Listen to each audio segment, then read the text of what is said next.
Hi everyone, how you doing? Good? Awesome. My name is Erin Reilly. I'm a professor and the founding director of Texas Immersive Institute at the University of Texas at Austin. Thank you for inviting me. This has been really exciting. I want us to consider a question today. What if people don't care about the news anymore because they can't feel the story? I'd like to share with you a couple of different immersive experiences, media that is shifting the way we're thinking about empathy and memory, and why living within the news is just as important as reading it, but living within it matters in an immersive experience. And while I wouldn't say that they don't care about the news, I think that there is a way we can shift engaging with news in new ways, because we even heard about this from day one, the first keynote, that actually attention matters, right? We're all trying to gather attention, and right now, a lot of people are focused on social media. We scroll, we skim, we forget. In fact, the average attention span for a human is 8 seconds. That's less than a goldfish. So a global news fatigue has really set in. So I always think, what's the missing piece, right? When the story feels distant from us, we disconnect. And research has shown that in order to really engage emotion and empathy, we need to really have a critical transference into thinking about what is memory and how do we regain trust. Immersive journalism helps the audience have a sense of presence and embodiment. You're literally seeing my mother-in-law right here for the first time being in an immersive experience, and you can tell that she's completely ignored us while she's in this mixed reality experience. So my team at Texas Immersive Institute explores how immersive experiences can really evoke emotion and spark empathy and support cognitive recall. We've discovered that even brief, short, less than 10 minutes, augmented reality or virtual reality experiences can really change the way people feel and even what they remember. For example, a recent study that actually compared AR, VR, and traditional media found that augmented reality, which is my favorite, augmented reality or mixed reality is my favorite, particularly enhances story comprehension and emotional connection, especially when you ask the audience later on to retell it or to understand complex issues. And I think there's a lot of good reasons for why AR helps with this comprehension recall. One is you're situating it into a physical space. So place matters again, right? We're not just scrolling and keeping our heads down. We're looking out into the places that matter with us. It layers a digital information overlay. So I've seen people create AR experiences around fair trade, where you can walk down the street and perhaps no minority-owned businesses or no ones that are off participating in fair trade. And then those are the places I'm going to go and visit and participate in. So augmented reality is really a democratizing force.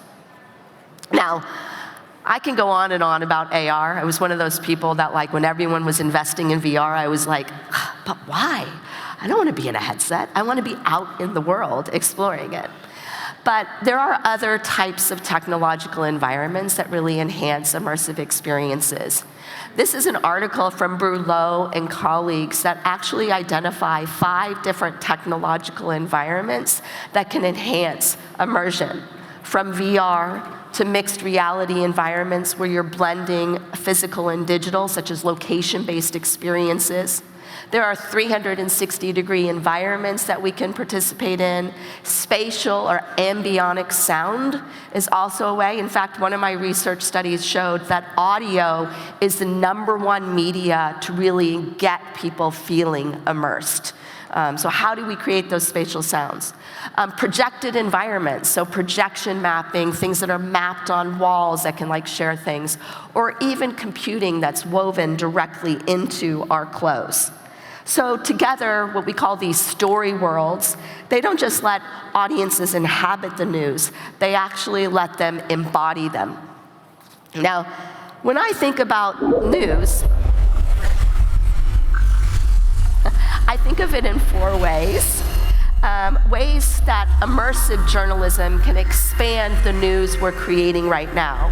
So let me give you a couple of examples of how news can be news you can play, news you can remember, navigate, and feel. So Solar Run is one of our projects at Texas Immersive Institute. Solar Run is based on that the most common cancer in the world is skin cancer, and it's rising in young adults. And we partnered with Nanyang Technical Institute in Singapore to really visualize the impact of sun exposure. So since we were focused on young adults, we actually looked at thinking about a game, right? How do we play with it? What you're seeing here is what we call a run-through game. Literally easy, Mario, right? Super Mario, run-through games. You're running across different types of environments. But this run-through game explores the nuances of skincare. And the win state of this experience is how the AR filter at the end shows the cumulative sun damage that you actually have gained by playing. So a little spin on the game, the more you play, the more you pay with your skin. Our study illuminated that the role of social interaction really plays in encouraging those around you to take part in sun protective behaviors. So from the leaderboard to actually playing together on teams, we were able to help young adults help each other do more sun protective behaviors. But not all stories lend themselves to games. Some require us to slow down, to sit with the weight of loss. And that's where my current project comes into development. So we've been in development right now on this project. It's called News You Can Remember. And it began with my own personal experience in the Northeast of the United States, actually in Maine. In just 2 decades, I've actually seen friends and families' beachside homes in Maine be lost to the rising sea tides. And that loss became personal, so I turned to immersive journalism to help others grasp what it means to lose your home. So right now, across the globe, and I'm not alone, across the globe, from devastating floods in East Africa and Pakistan to rising waters in Bangladesh, or even impacting here in Greece, we're seeing many communities have this issue. In this summer in Texas, you might have heard about the rivers flooding and 26 children losing their lives. So homes are really being lost with this. So I asked this question, and I always begin with a question when I'm designing an immersive experience. And our question was, what does it feel like to have your home slowly disappear beneath the rising tides? So I give you Anchored Memories. It'll be released in 2026 because we're currently in development. But it's a multi-sensory VR experience. I didn't say I hated VR, but I would never just put us in a headset by itself. So I'm actually incorporating touch, right? The sense of haptics in our experience. You walk in and you put on a raincoat, and you are a child and you are interacting with your father as you board up your windows. Something common that happens on the coast. And what we're doing is we're really helping people not just learn the data, but also remember their journey. An experience that stays with them long after they remove the headset or remove the haptic rain jacket. So in this story, you're discovering that while the tides may take your house away, it cannot wash away what truly is your home, the love you have for each other. And it's what we call news you can remember, because what we hope is that when we bring this into communities, it sparks a conversation of not just emergency preparedness, but it sparks a conversation of like, am I ready to leave? Am I ready to move on? And while we're developing projects at Texas Immersive, we're also collaborating across the United States. I'm one of 4 founding institutions at the Immersive Experience Alliance. This is a US network of universities who are really shaping the future of immersive storytelling in the United States. And the membership just voted me as board chair, so I'm here to represent. We're shaping not just projects, though. In fact, we will be releasing a new journal on immersive storytelling twice a year starting in 2026. And our goal is to not only share our projects like I've shared, but also best practices and measurable outcomes for this emerging field. So let me give you an example of one of my partners at Arizona State University. This is what I call news you can navigate. They have, if you guys recall, January 2025, both 2 major neighborhoods in Los Angeles, many people lost their homes to fires. And what the students did is they immediately got out there and started shooting photos and capturing and exploring the space spatially so that you could feel like you were walking through the scene. So what you're seeing here is what we're calling AI-powered Gaussian splats. I think this technology will be really impactful for the future of journalism because with a multi-rig camera, you can actually take photos as you move into a space, and it creates 3D immersive images that allows you to walk around. Now, what's really interesting about these images is not only does it change the way we think about before and after photos and offers a vivid story, but it provides practical help because a lot of companies are trying to take advantage of these families that have lost their homes, buying out their property. They're putting insurance claims through. And the Gaussian splats really give an authentic representation of what has happened more than just a photo.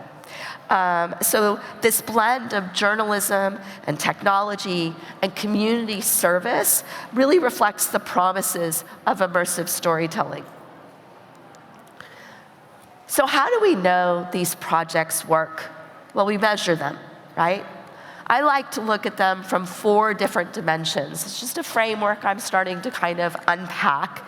So let me explain it to you a little bit. One is when I design and build an immersive experience, I look at it from breadth, right? How many senses are engaged? So a wildfire story that can go beyond video could include the crackle of the flames, the heat from like heaters in the room to really create a multi-sensory experience, or even you could feel and smell the smoke, right?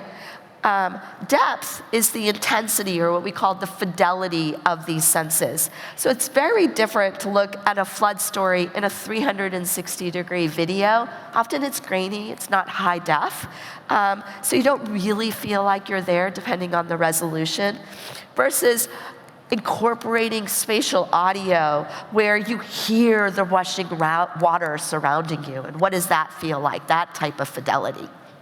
Harmony is kind of the biggest connection to synesthesia, something I study a lot as an immersive designer.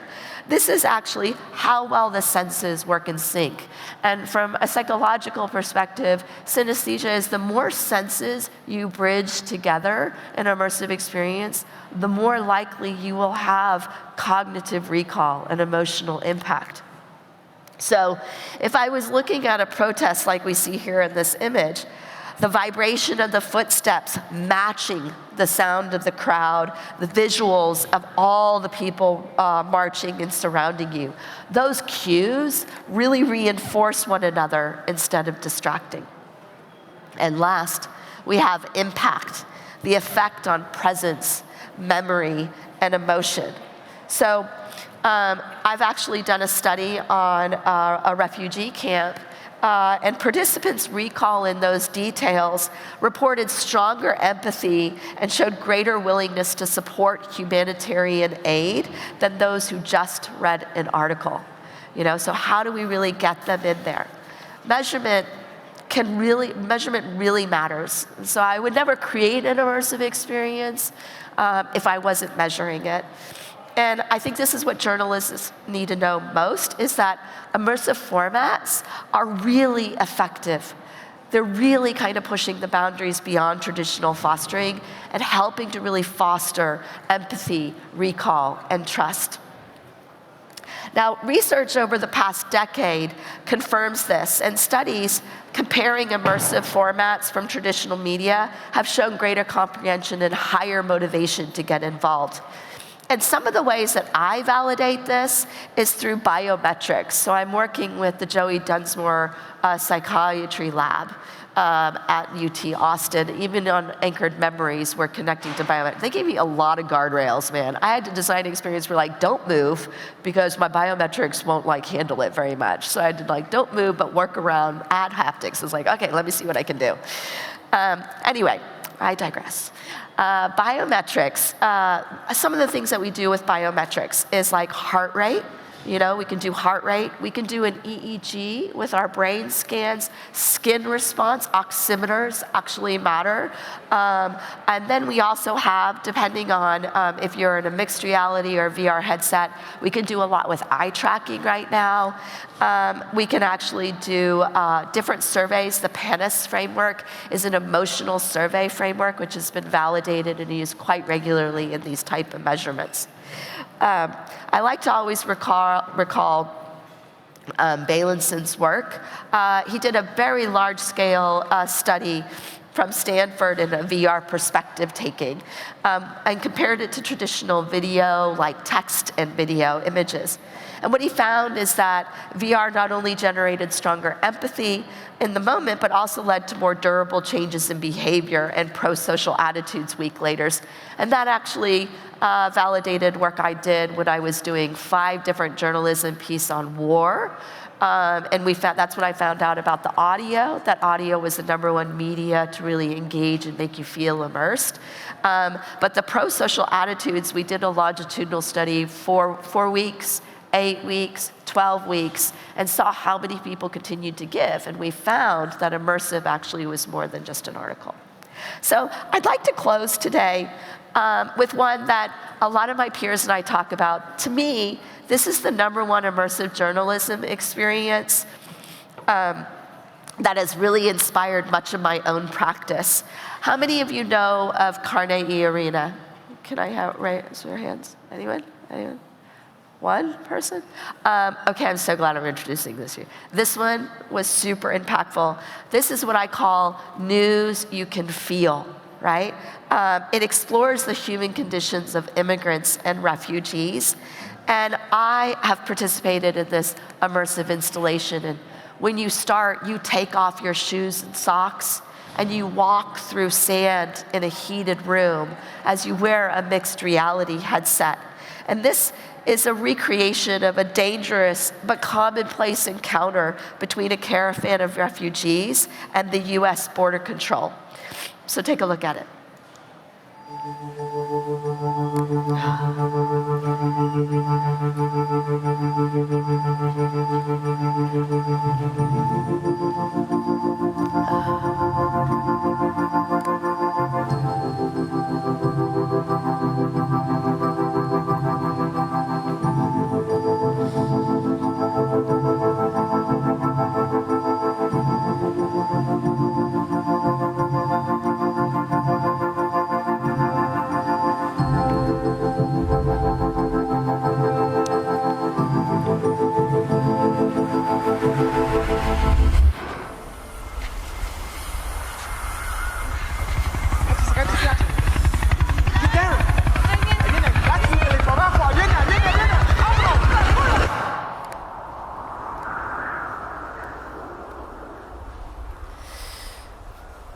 Highly recommend keeping an eye on Alejandro Inarritu, who's the creator of Carnegie Arena. This is one that we all strive to be like. So I'll leave you with this today. If people could live the story, how might that change what they care about, what they trust, and what they remember? Immersive journalism doesn't just inform, it imprints. These are stories you don't just read. These are stories that you carry with you, These are stories that live with you. So journalists out there, if you are looking for an immersive designer to work with you, please follow me. I'm here on Instagram at Erin B. Reilly, and also you can follow my institute at Texas Immersive. I also encourage you to look at ixalliance.org. That's the Immersive Experience Alliance, where a lot of my other peer universities are designing and developing immersive experiences. And if I have time, I'll see if anyone has a question. Does anyone have any questions? Laurie.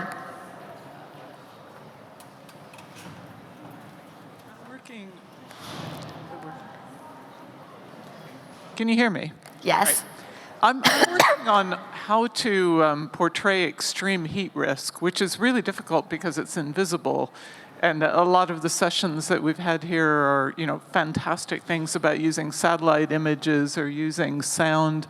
Heat is generally quiet and not visible in these ways. Are there things you think could work to begin to help people have that experience? You mentioned the heat in the room, but what else could you do? Yeah, the heat in the room is definitely something interesting. But another I can't show all my projects, but one of the projects that we are working on in haptics is a new company called Data Feel. And these are dots that have vibration, light, and temperature in them. We're actually putting them into the rain jacket for anchored memories. But I could actually see, I think some of the things about heat is how you have a hard time breathing, right? When you get so hot, you overheat yourself. So I could see possibly some like wearable computing clothes with something like the Data Field dots in them. You put them in that type of experience and they kind of sense that overheating.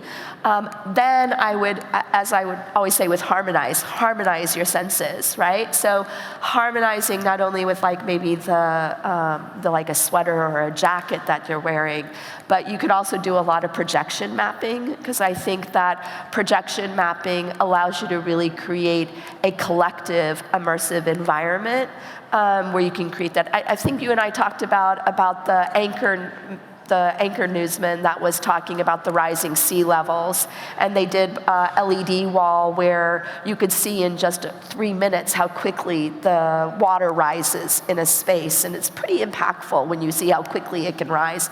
I think you could do something like that with projection in regards to the heat. Any other question? Do you have a question? Talk to me after. Okay, sounds good. Thank you so much.